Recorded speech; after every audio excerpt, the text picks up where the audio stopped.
Pilot Project Dylan Gryder here. It's been about 6 years since I soloed. We're kind of starting back at square one and kind of relearning the whole process. So we're sitting here in the cockpit and we got the flight manual out. But what else are we doing here, Dad? Well, today's square zero, so we're going to start with the flight manual and show the front cover on this thing. Show the first couple of pages of this flight manual. Look how yellow the pages are. This is a typical Piper flight manual, and I want you to look through there and show me the checklist for operating the airplane. Where's the checklist in this flight manual?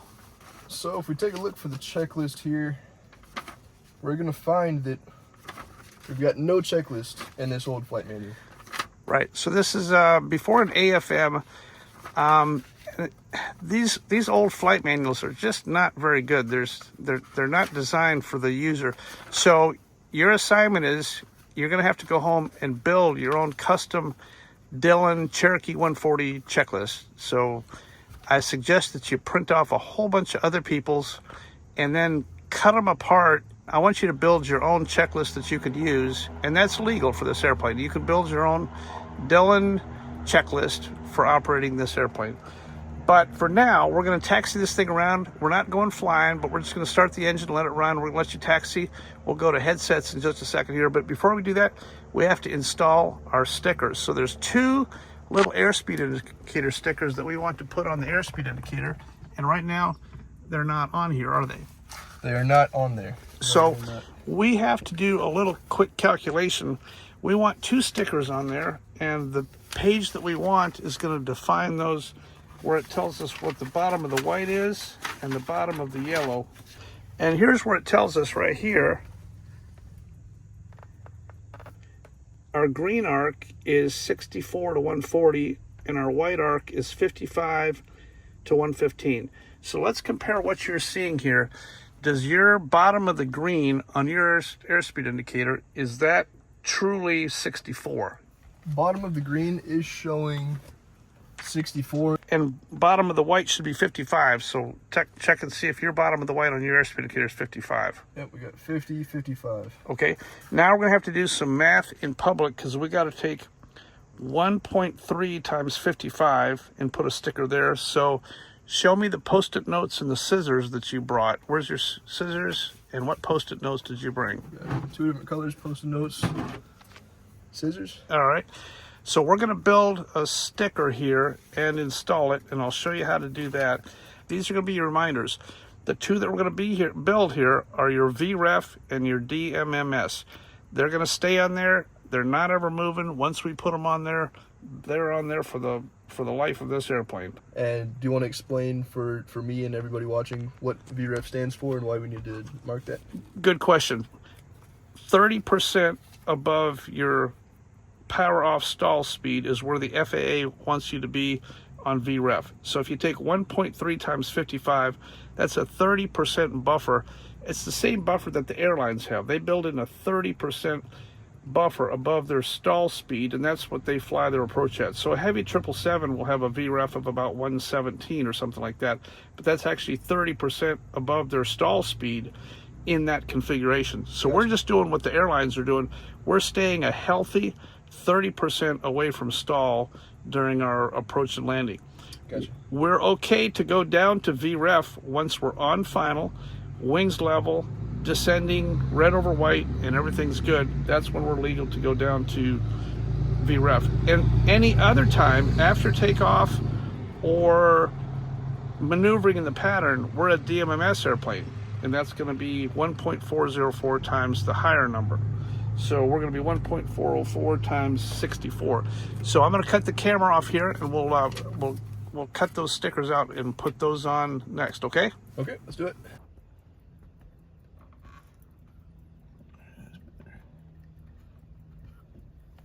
All right. Now see if that is for your vision. If that looks good to you.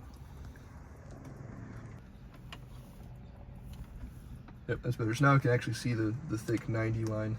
Okay. And all right, good. Yep. So now we've confirmed that the flight manual numbers matches the airspeed numbers, and we've install two very significant reference marks. Nothing below DMMS at any time unless you're on final, fully configured and ready to land, and you're on a vertical path, a PAPI or a VASI or a glide slope or something. You're 3-to-1 coming down, then you're a VREF airplane. So, all right, after takeoff, you're a DMMS airplane. That DMMS that you've got on there is a very good climb speed. It's an emergency glide speed. It's a maneuvering speed. It's everything that you want. You can do a power off emergency descent glide at DMMS and still be protected up to 30 degrees angle of bank. DMMS is defined minimum maneuvering speed. Right. That's the speed that's going to give you protection to maneuver up to 30 degrees angle of bank when you're pulling and turning and overshooting and doing all those things.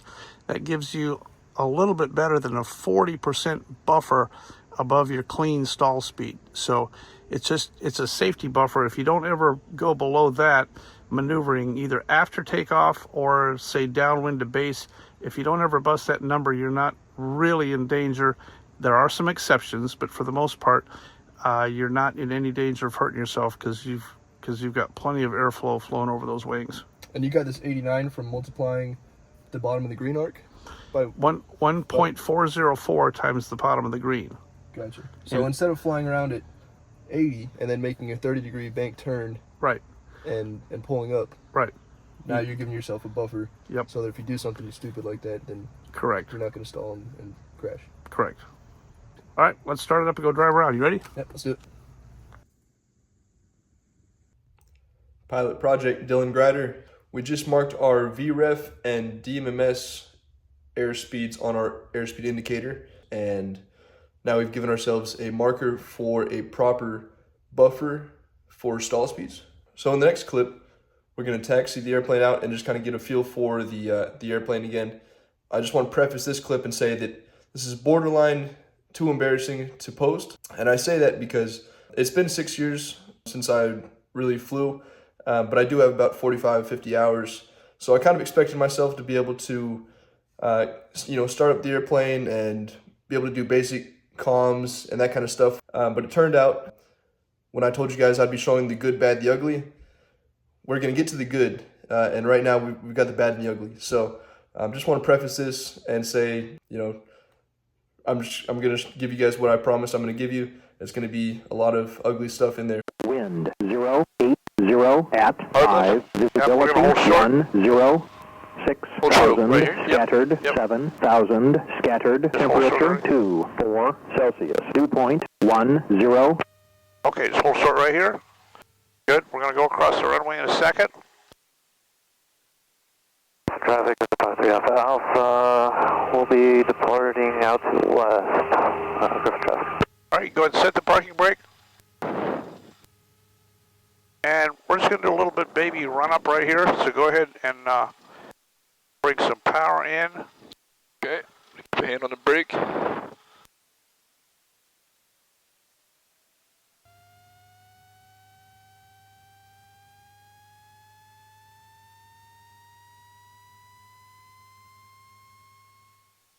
There you go. Just set. That's good. That's plenty of power. Now check your mags very carefully. Okay, right. Both. Left. Traffic Alpha, turning left base. Okay, looks good. All right. Now do your carburetor heat, which is right here. RP on.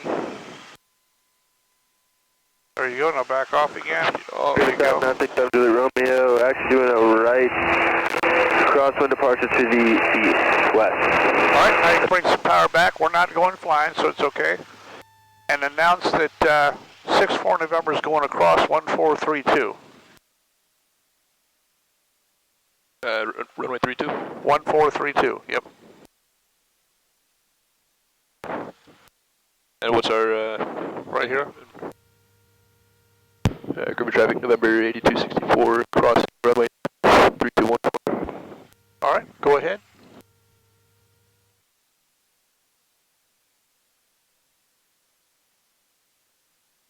So yeah, pull and let go of the button. Let go of the button. There okay, you go. I keep trying to. There you go. Gotcha. All right. Yeah, it's going to take some learning getting used to with this brake. You got no toe brakes, so there you go. All right. So our call sign is 8264 November. Okay. No big deal, but there it is. All right. And we checked runways cleared both ways. We're not actually going flying. We're just going to drive around out here a little bit. All right. Now make a left-hand turn. Stay on the yellow line. There you go.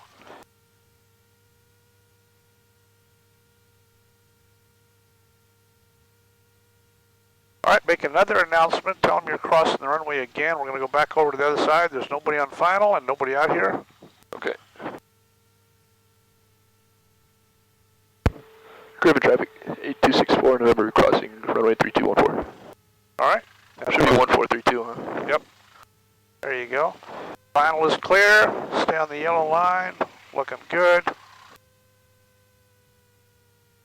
Okay. Looks Clear. good both ways. Yep. Very nice. All right, so we got all your checklists to build and get used to. There's checklists and there's due lists. We'll go over all that stuff and get you ready for actual flight training. It's going to be a little bit of time before we actually get started and get you in the air, but all that's coming. And let's take a look at, just go ahead and bring it to a stop right here for a second. Stay on the yellow line. There you go. And see the red light that's on the panel? Look on the panel just to the left. Right over here. See that red light? Yep. Bring some power up and see if that red light goes away. Keep on going. Yep, there it goes. Okay. So that's our low vacuum light. At low power, the low vacuum annunciator might come on. Okay, very good. Okay. All right, you good with all that? Yep, looks good. Just got to get used to it, and but yeah, should be good. All right. Well, I'd say let's go to the house, and it's time for you to start building checklists. All right, let's do it. All right. All right. Make sure off. Now, before you do that, yeah.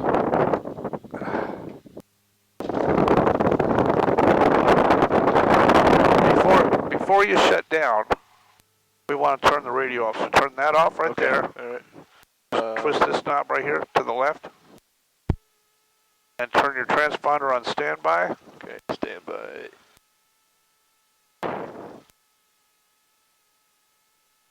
That there is that our little white? Yep, that's it. Indicator there. Okay. And then take this to the off position. Okay. All right. Now you can hit this button and hold it right there. Now that's off. Okay, everything's off. Now you can take your mixture. Okay. Ready? Mixture off. So that's our shutdown procedure. Now you can go mags off. Mags off. Yeah, Oh, that's master. master. Yeah. Mags are over here, so go ahead and turn your mags off. Yeah. Now take your keys and put them on the dash. There you go. Now you can do master off. All right, what do you think? It's been a long time. Definitely been a long time. It's gonna take a lot of getting used to, but no, should be easy to pick up pretty quick. So I'm excited to get back into it. All right, sounds good. Sweet. We'll see you at the house and get that checklist together. Let's get some checklists together. Sweet. All right. Well, sorry I had to see that, but we are back here at Probable Cause and Pilot Project headquarters. So back to the topic at hand. The Cherokee 140 has 0 checklist in it, so we're going to go ahead and look around online and build our own checklist. Shouldn't take too long. We're just going to print out a bunch of copies of checklists and figure out how to build my checklist. We'll finalize it later and put some stuff on nice graphic cards. As time goes on, I'm going to figure out what things I like, what not to put in the checklist, and revise it that way. Yeah, this is step one, so we're just going to go ahead and search through online and I mean, I've already seen there's so many different versions of people making their own checklists for us to go through and revise and find our own perfect checklist. So let's get into that. We'll do one final check-in, and that's going to be it. All right, so we've got all the checklists cut out and laid out here, and using this, we're going to manually write my own checklist, but I just wanted to show how many different versions of the checklist there are online, and you know, show what it looks like to build your own checklist. So here's what we've done to get started on that. We'll be showing the first attempt at the checklist in the next episode, when hopefully I'll be taking the Cherokee 140 into the air for the first time. So keep a lookout for next week's episode. Thank you all for watching. If you have any questions, leave them in the comments. Never done an outro before, so this is my best shot at it. But yeah, happy Memorial Day weekend, and we will see you in the next video.